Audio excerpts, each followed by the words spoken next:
कश्मीर विधानसभा चुनाव के दूसरे चरण के लिए वोटिंग जारी है। इस फेज में 6 जिलों की 26 विधानसभा सीटों पर 239 उम्मीदवारों की किस्मत दांव पर लगी है। इन 26 सीटों में से 11 सीटें जम्मू संभाग तो वहीं 15 सीटें कश्मीर क्षेत्र की हैं। ऐसे में पहले चरण में पीडीपी प्रमुख महबूबा मुफ्ती के सियासी वजूद को बचाए रखना था, तो वहीं दूसरा चरण बीजेपी और नेशनल कॉन्फ्रेंस कांग्रेस गठबंधन के इम्तिहान का है। तो वहीं बीजेपी को अपने पिछले प्रदर्शन को बनाए रखने का चैलेंज है। हिमाचल प्रदेश की मंडी से सांसद और बॉलीवुड एक्ट्रेस कंगना रनौत अपने बयानों को लेकर चर्चा में रहती हैं। सांसद बनने के बाद कंगना ने कई बार अपने बयानों से पार्टी की मुश्किलें बढ़ाई हैं। बीजेपी अध्यक्ष जेपी नड्डा इस पर उनको सलाह भी दे चुके हैं। इस बीच कंगना का एक और बयान सुर्खियां बटोर रहा है। इस बार उन्होंने कृषि विधेयक को लेकर बयान दिया है। उन्होंने कहा कि किसानों के हित में निरस्त कृषि कानूनों को वापस लाया जाना चाहिए। लखनऊ में एक बैंक की महिला अधिकारी की संदिग्ध परिस्थितियों में मौत के मामले को लेकर सपा मुखिया अखिलेश यादव ने एक्स पर पोस्ट करते हुए महिला कर्मचारी की अचानक मौत पर कई सवाल खड़े किए हैं। इसके साथ ही सपा प्रमुख ने भाजपा सरकार पर निशाना साधते हुए लिखा कि भाजपा सरकार की नाकाम आर्थिक नीतियों के कारण कंपनियों का कारोबार इतना घट गया है, जिसके कारण कंपनियां कम लोगों से कई गुना काम करवाती हैं। हरियाणा विधानसभा चुनाव में बीजेपी ने सत्ता की हैट्रिक लगाने के लिए पूरी ताकत झोंक दी है। 2014 और 2019 की तरह इस बार सियासी फिजा बीजेपी के अनुकूल नहीं दिख रही है। ऐसे में पीएम मोदी बीजेपी के हरियाणा में सबसे कमजोर दुर्ग माने जाने वाले जाटलैंड इलाके से चुनावी हुंकार भरेंगे। पूर्वी यूपी के महाराजगंज में महिलाओं ने पूर्व चेयरमैन को बंधक बनाकर कीचड़ से नहलाया।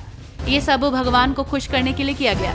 महिलाओं का मानना है कि अगर गांव के किसी प्रमुख व्यक्ति को इस तरह कीचड़ से नहलाया जाए तो भगवान इंद्र खुश हो जाते हैं, फिर बारिश जरूर होती है। कर्नाटक के मुख्यमंत्री सिद्धारमैया की MUDA स्कैम में मुश्किलें बढ़ती जा रही हैं। राज्यपाल थावरचंद गहलोत के फैसले को चुनौती देने वाली उनकी याचिका को कर्नाटक हाईकोर्ट खारिज कर चुका है। कोर्ट के फैसले के बाद सिद्धारमैया ने कहा कि वो किसी भी जांच से नहीं हिचकिचाएंगे और कानूनी विशेषज्ञों के साथ इस मामले पर चर्चा करेंगे। तिरुपति लड्डू में मिलावट के विवाद को लेकर आंध्र प्रदेश के उप मुख्यमंत्री पवन कल्याण और अभिनेता प्रकाश राज के बीच जुबानी जंग छिड़ गई है। पवन कल्याण ने प्रसाद में अशुद्धता मिलाने के दुर्भावनापूर्ण प्रयास पर सवाल उठाते हुए इसे सनातन धर्म पर हमला बताया है।